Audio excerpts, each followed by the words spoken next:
اب اس اجلاس کے آخری مقرر میں دعوت دوں گا ابو بکر بن محمد قاسم کو، آئیں آپ کے سامنے آ کر تقریر پیش کریں۔ الحمدللہ رب العالمین والعاقبۃ للمتقین والصلاۃ والسلام علی سید الانبیاء والمرسلین، اما بعد، اعوذ باللہ من الشیطان الرجیم، بسم اللہ الرحمن الرحیم۔ میرے ہم سفر طالب علم ساتھیوں، ہم مکتب بھائیوں اور اس گلشن کے بہار اساتذہ کرام، السلام علیکم ورحمۃ اللہ وبرکاتہ۔ جو شخص اللہ کے فیصلوں پہ راضی رہتا ہے، اللہ کی عطا پہ راضی رہتا ہے، اللہ کا گلہ شکوہ نہیں کرتا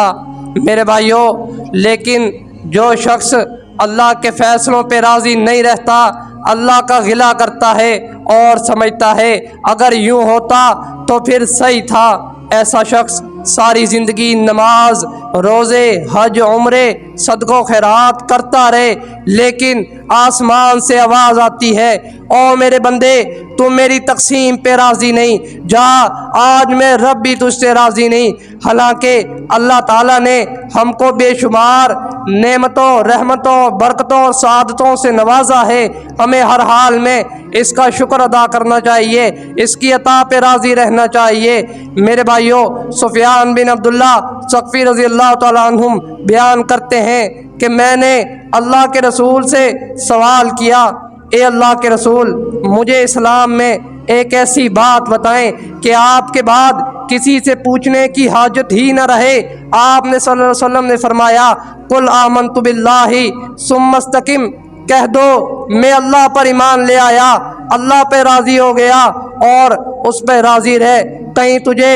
ایسے حالات کی گردش مایوس نہ کر دے کہ تیری زبان پر اللہ کے لیے ناراضگی کے جذبات آ جائیں میرے بھائیوں۔ اگر قرآن و حدیث میں انبیاء کرام کی سیرت کا مطالعہ کیا جائے تو سب سے پہلے یہ بات واضح ہوتی ہے کہ سارے دین کی بنیاد اللہ کی رضا پر قائم ہے۔ سب مسلمان اچھی طرح جانتے ہیں کہ اس دنیا کی سب سے پاک باز ہستیاں انبیاء و رسل ہے، لیکن آپ غور فرمائیں، کون سا ایسا دکھ ہے، کون سی ایسی مصیبت ہے جو انبیاء کرام پہ نہیں آئی؟ حضرت ابراہیم علیہ السلام کی سیرت کا مطالعہ کر کے دیکھ لیں، اپنا گھر، وطن، ماں باپ چھوڑے اللہ کی رضا کے لیے ہجرت کی، راستے میں ظالم بادشاہ نے سیدہ سارہ کو پریشان کیا، لمبے عرصے تک بیٹے جیسی نعمت سے محروم رہے، بیٹا ملا تو اس کو بھی اللہ کی راہ میں قربان کرنے کا حکم آ گیا۔ حضرت یعقوب علیہ السلام کی سیرت کا مطالعہ کر کے دیکھ لیں، آپ کس قدر بیٹے کی جدائی میں بے قرار رہے، حتیٰ کہ آپ کی آنکھوں کی بینائی چلی گئی۔ حضرت لوط علیہ السلام کی قوم نے آپ کو کس قدر پریشان کیا، حضرت موسیٰ علیہ السلام کی کٹھن آزمائش سے کون واقف نہیں، حضرت عیسیٰ علیہ السلام کو یہودیوں نے جو دکھ دیے سب لوگ اچھی طرح آگاہ ہیں، مگر لطف کی بات تو یہ ہے، مزے کی بات تو یہ ہے کہ ان پاک باز ہستیوں میں سے کسی نے بھی اللہ کا گلہ نہیں کیا، کسی نے بھی اللہ کا شکوہ نہیں کیا، بلکہ کڑی سے کڑی آزمائش میں بھی اللہ کی حمد و ثنا بیان کرتے رہے میرے بھائیوں۔ اس دنیا میں کئی اللہ والے اللہ سے گلہ شکوہ کر بیٹھتے ہیں، مگر کچھ لوگ ایسے بھی ہوتے ہیں جو ہر وقت ہر گھڑی اللہ کی رضا کے متلاشی رہتے ہیں۔ حضرت یوسف علیہ السلام کی زندگی کا مطالعہ کر کے دیکھ لیں، آپ نے زندگی کا اکثر اس آزمائش میں گزرا، کبھی کنویں میں، کہیں منڈیوں میں، قید و بند کی صحبتیں، باپ کی جدائی کا غم عظیم، غرض کے آزمائش کے پہاڑ ٹوٹے، مگر آپ نے کبھی اللہ کا گلہ شکوہ نہیں کیا، کبھی اللہ سے ناراض نہیں ہوئے،